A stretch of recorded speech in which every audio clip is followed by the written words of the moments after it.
வணக்கம். Foster set case வழங்கும் தமிழ்நாடு 360க்கு உங்களை வரவேற்பது நான் சலோமி. தமிழகத்தில் உள்ள அனைத்து மாவட்ட நிகழ்வுகளையும் விரிவாக பார்ப்பதற்கு முன் தலைப்புச் செய்திகளை பார்க்கலாம்.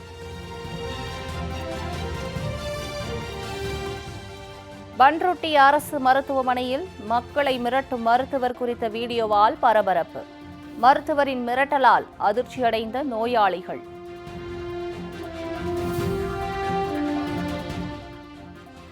கடலூர் அருகே நியாய விலைக் கடையில் சாதி பாகுபாடு பார்க்கப்படுவதாக குற்றச்சாட்டு.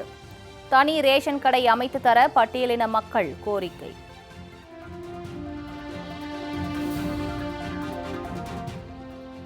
ஸ்ரீபெரும்புதூர் அரசு மருத்துவமனையில் மருத்துவ உதவியாளர் மது அருந்தும் வீடியோவால் பொதுமக்கள் அதிர்ச்சி.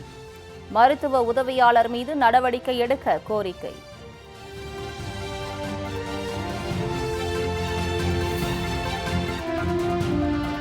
நத்தம் அருகே வகுப்பறையில் படிக்க வேண்டிய மாணவர்கள் மதிய உணவு வண்டியினை தள்ளிச் செல்லும் அவலம்.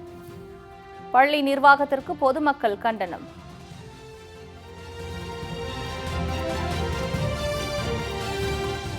தஞ்சை மருத்துவக் கல்லூரி மருத்துவமனை உணவகத்தில் வாங்கிய சாம்பாரில் பள்ளி. உணவகத்திற்கு பூட்டு போட்ட அதிகாரிகள்.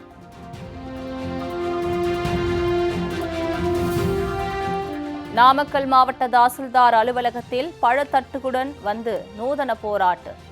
சர்வேயரை பணி நீக்கம் செய்ய கோரிக்கை.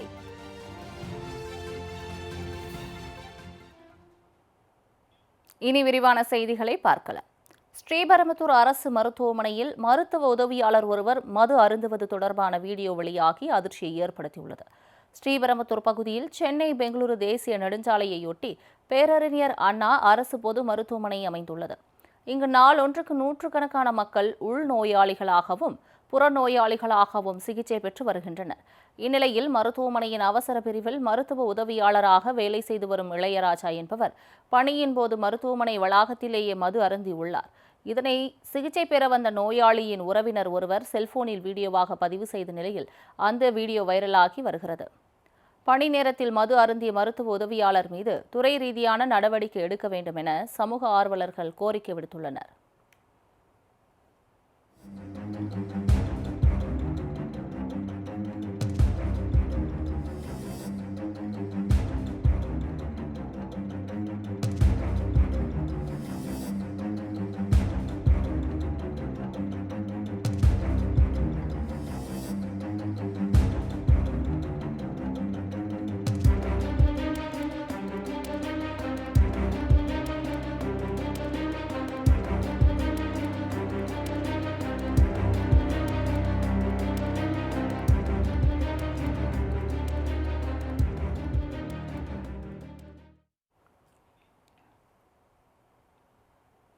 கடலூர் மாவட்டம் தியாகவள்ளி கிராமத்தில் உள்ள நியாய விலைக் கடையில் சாதி பாகுபாடு பார்க்கப்படுவதாக குற்றச்சாட்டு எழுந்துள்ளது.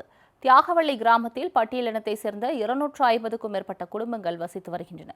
இந்த பகுதியில் உள்ள நியாய விலைக் கடையில் மாற்று சமூகத்தை சேர்ந்தவர்களுக்கு முதல் நாளும் அடுத்த நாள் பட்டியலினத்தை சேர்ந்தவர்களுக்கும் பொருட்கள் வழங்கப்படுவதாக கூறப்படுகிறது. இதனால் தங்களது பகுதிக்கு தனியாக ரேஷன் கடை அமைத்து தர வேண்டும் என ஆட்சியரிடம் மனு அளித்ததோடு அப்படி கடை ஏற்படுத்தி தராத நிலையில் ரேஷன் கார்டுகளை திரும்பி ஒப்படைக்கப் போவதாகவும் பட்டியலின மக்கள் தெரிவித்துள்ளனர். தனியாக கடை அமைக்கப்படாத நிலையில் ரேஷன் கார்டுகளை திரும்பி ஒப்படைக்கப் போவதாகவும் அவர்கள் தெரிவித்தனர். கடந்த 10 வருஷமாக பகுதி நேர நியாய விலைக் கடை வேண்டி ரொம்ப போராடிட்டு இருக்கோம். ஏன்னா எங்கள் ஊர்லேருந்து தாய் கடைக்கு தியாகவல்லியில் இருக்கிற தாய் கடைக்கு போகிறதுக்கு 2 கிலோமீட்டருக்கு மேலே ஆகுது. ரேஷன் பொருட்கள் வாங்கும்போது சாதி ரீதியான பல பிரச்சனைகள் அங்கே நடந்தேறி இருக்குது. அதுவும் நாங்கள் நம்ம மாவட்ட ஆட்சியர்கிட்டையும் நம்ம காவல்துறைகிட்டையும் நிறைய தடவை மனு கொடுத்தோம். பகுதி நேர நியாய வேலை கடை அதுவும் மாதத்தில் ஒரு 2 நாள் ஒரு 3 நாள் போட்டாலே போதும். இப்போ எங்களோட உரிமைக்காக தான் நாங்கள் போராடுறோம். அது கூட பண்ண முடியலைன்னா அப்புறம் எதுக்கு அந்த ரேஷன் கார்டை வச்சு நாங்கள் என்ன பண்ண போகிறோம்? அதையும் நாங்கள் திருப்பி கொடுத்தோம். ரேஷன் கார்டையும் நாங்கள் திருப்பி கொடுக்க போகிறோம்.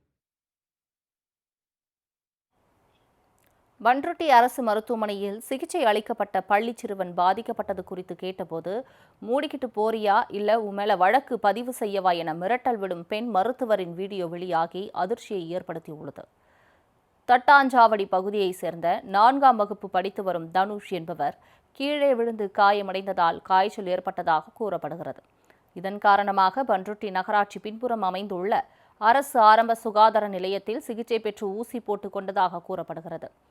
இதனையடுத்து ஓரிரு தினங்களுக்குள் சிறுவனுக்கு ஊசி போட்ட இடத்தில் வீக்கம் ஏற்பட்ட நிலையில் அது குறித்து மருத்துவரிடம் பெற்றோர் கேட்டுள்ளனர்.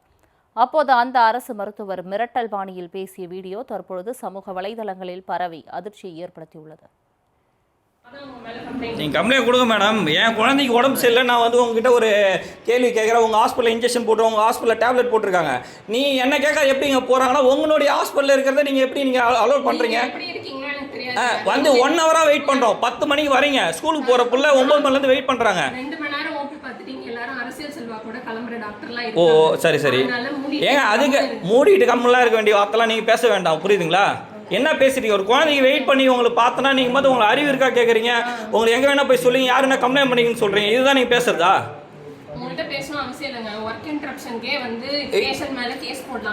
என் மேலே போடுங்கன்றேன்.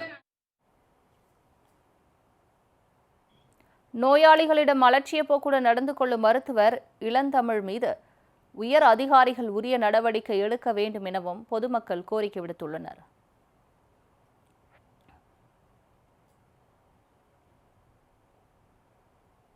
திண்டுக்கல் மாவட்டம் நத்தம் அருகே வகுப்பறையில் படிக்க வேண்டிய மாணவர்கள் மதிய உணவு வண்டியினை தள்ளிச் செல்லும் காட்சிகள் வெளியாகி சர்ச்சையை ஏற்படுத்தியுள்ளது. கோவில்பட்டியில் அமைந்துள்ளது துரைகமலம் அரசு மாதிரி மேல்நிலைப்பள்ளி.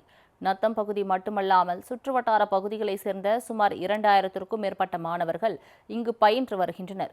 இவர்களில் சுமார் 800க்கும் மேற்பட்ட மாணவர்களுக்கு மதிய உணவு வழங்குவதற்காக அப்பள்ளி வளாகத்தில் உள்ள சமையல் கூடத்தில் உணவுகள் தயாரிக்கப்பட்டு வழங்கப்பட்டு வருகிறது. இந்நிலையில் சமையல் கூடத்தில் தயாரிக்கப்படும் உணவுகளை பாத்திரங்களில் நிரப்பி அவற்றை சமையல் கூடத்திலிருந்து மாணவர்களை தள்ளுவண்டியில் எடுத்து செல்லும் அவலம் நீடித்து வருகிறது. வகுப்பறையில் கல்வி கற்க வேண்டிய மாணவர்களை கொண்டு இதுபோன்ற வேலைகளை செய்து வரும் பள்ளி நிர்வாகத்தின் செயலுக்கு பொதுமக்கள் பலரும் தங்கள் கண்டனங்களை தெரிவித்துள்ளனர்.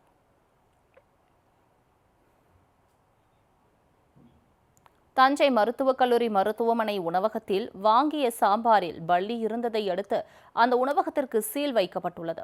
தஞ்சாவூர் மருத்துவக் கல்லூரி மருத்துவமனையில் தினந்தோறும் பல்வேறு பகுதிகளிலிருந்து ஆயிரக்கணக்கானோர் வெளி மற்றும் உள்நோயாளிகளாக சிகிச்சை பெற்று வருவதோடு மருத்துவர்கள், செவிலியர்கள் என நூற்றுக்கணக்கானோர் பணியாற்றி வருகின்றனர். இந்நிலையில் இம்மருத்துவமனையிலிருந்து வாங்கிய சாப்பாட்டை நோயாளி ஒருவர் சாப்பிட முயன்றபோது சாம்பாரில் பல்லி இருப்பதைக் கண்டு அதிர்ச்சியடைந்தார். இது தொடர்பாக தகவல் அறிந்து உணவு பாதுகாப்புத்துறை நியமன அலுவலர் விஜய லலிதாம்பிகை உள்ளிட்ட அதிகாரிகள் மருத்துவக் கல்லூரி மருத்துவமனைக்கு சென்று சம்பந்தப்பட்ட உணவகத்தை ஆய்வு செய்தனர்.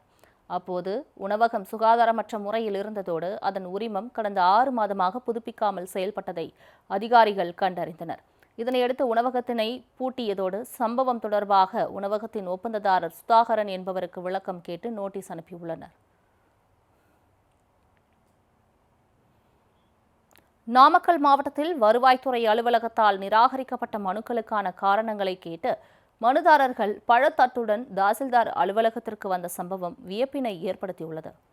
சேந்தமங்கலம் தாசில்தார் அலுவலகத்தில் பட்டா மாறுதல் கேட்டு விண்ணப்பிக்கும் நபர்களின் விண்ணப்பங்களை பார்வையிடாமலும் அது குறித்து ஆய்வு செய்யாமலும் நிராகரிக்கப்படுவதாக குற்றச்சாட்டு எழுந்துள்ளது.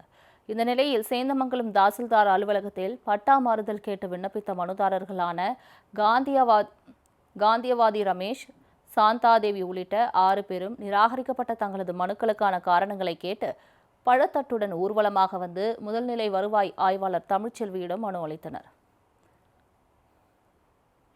இந்த வருவாய்த்துறையில் விண்ணப்பம் செய்யக்கூடிய ஏழை எளிய மக்கள் உட்பட யாருக்குமே முறையான பட்டா வழங்குவது இல்லை. அனைத்து ஆவணங்கள் வச்சிருந்தாலும் அந்த ஆவணங்கள் அடிப்படையில் பட்டா மாறுதலுக்கான நடவடிக்கை எடுப்பதற்கு தயக்கம் காட்டுகிறார்கள். காரணம், அவருக்கு ஏதோ ஒன்று எதிர்பார்க்குறாங்க. அப்புறம் அவங்களே சரிங்க ஏதோ ஒன்று பண்ணி கொடுங்க, நாங்கள் ஏதோ ஒன்று தரோம், முடிச்சு கொடுங்க அப்படின்னு கெஞ்சுற அளவுக்கு அவங்கள மக்கள் மனநிலையை மாற்றி அமைத்து இப்படியான நிலைக்கு வந்த பிறகு பட்டா மாறுதலுக்கு உரிய தொகையையும் பெற்றுக்கொண்டு செய்து கொண்டு தான் வருகிறார். நெல்லை மாவட்டம் நாங்குநேரி அருகே காட்டுத்தீ பரவியதில் மேய்ச்சல் நிலங்கள் மற்றும் பல லட்சம் மதிப்பிலான மரங்கள் எரிந்து நாசமாகின. மூளைக்கரைப்பட்டி அடுத்த நாகல்குளம் பகுதியில் திடீரென ஏற்பட்ட காட்டுத்தீ காற்று வேகமாக வீசியதால் அங்கிருந்து காய்ந்த புட்கள் மீது பரவி பற்றி எரிந்தது. இதனால் விவசாயிகள் பயிரிட்டிருந்த யூக்கலிப்ஸ், வேம்பு, கருவேலம் மரங்கள் உள்ளிட்ட பல லட்சங்கள் மதிப்பிலான மரங்கள் எரிந்து சாம்பலாகின. மேலும் மேய்ச்சலுக்காக பயன்படுத்தி வந்த புல்வெளிகளும் தீயில் இருந்து கருகியதால் கால்நடை தீவனத்திற்கும் தட்டுப்பாடு ஏற்படும் அபாயம் ஏற்பட்டுள்ளது. இதுகுறித்து தகவல் அறிந்து வந்த நாங்குநேரி தீயணைப்பு மற்றும் மீட்புக் குழுவினர் தீயை கட்டுப்படுத்தும் முயற்சியில் ஈடுபட்டனர்.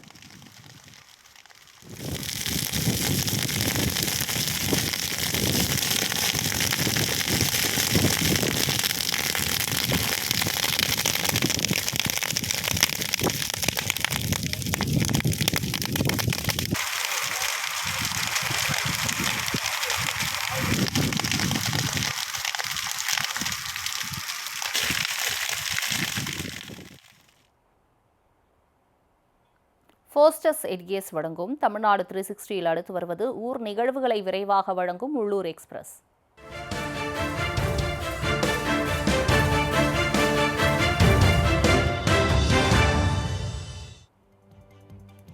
மயிலாடுதுறை மாவட்டம் சீர்காழியில் குறைதீர்ப்பு கூட்டத்தின் போது விவசாயி ஒருவர் மயக்கமடைந்த சம்பவத்தால் சிறிது நேரம் சலசலப்பு ஏற்பட்டது.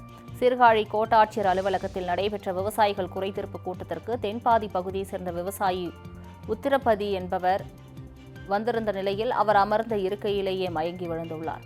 அதை பார்த்த சக விவசாயிகள் கோட்டாட்சியர் மற்றும் வட்டாட்சியர் ஆகியோர் அவரை மீட்டு முதலுதவி அளித்ததை அடுத்து அரசு வாகனத்தில் சிகிச்சைக்காக மருத்துவமனைக்கு அனுப்பி வைத்தனர்.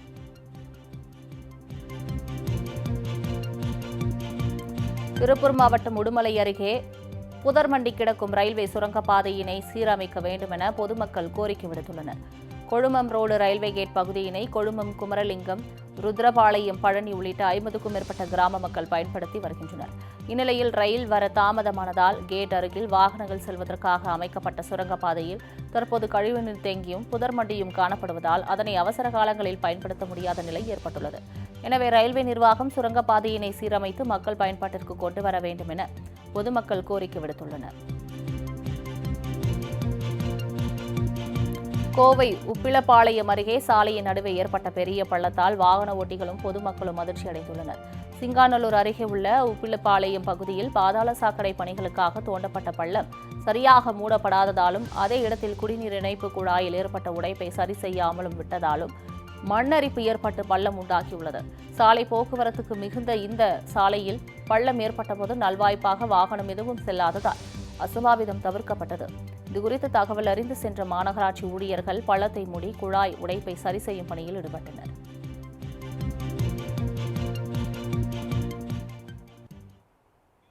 தமிழக கேரள எல்லையில் திடீரென ஏற்பட்ட காட்டாற்று வெள்ளம் காரணமாக சாலையில் சென்ற இருசக்கர வாகனம் இழுத்து சென்ற சம்பவத்தால் பரபரப்பு ஏற்பட்டது. இதுகுறித்து கூடுதல் தகவலை எமது செய்தியாளர் ரஞ்சித் வழங்க கேட்கலாம். ரஞ்சித், வணக்கம். தற்பொழுது காட்டாற்று வெள்ளத்தின் காரணமாக அங்கு வெள்ளம் ஏற்பட்டு இருசக்கர வாகனங்கள் அடித்து செல்லப்பட்டதாக கூறப்படுகிறது. மீட்பு பணிகள் நடைபெற்று வருகிறதா? உயிர் சேதங்கள் ஏதும் நிகழவில்லைதான்? கூடுதல் விவரங்கள். நிச்சயமாக. அதாவது தமிழக கேரள எல்லை பகுதியில் உள்ள மேக்கரை பகுதியிலிருந்து அச்சன் கோயில் செல்லும் சாலையில் உள்ள ஒரு ஆற்றில் காட்டாற்று வெள்ளம் திடீரென ஏற்பட்ட நிலையில் அச்சன் கோயில் செல்லும் சாலையில் வந்து கொண்டிருந்த வாகன ஓட்டி திடீரென காட்டாற்று வெள்ளத்தில் இழுத்து செல்லப்பட்டார்.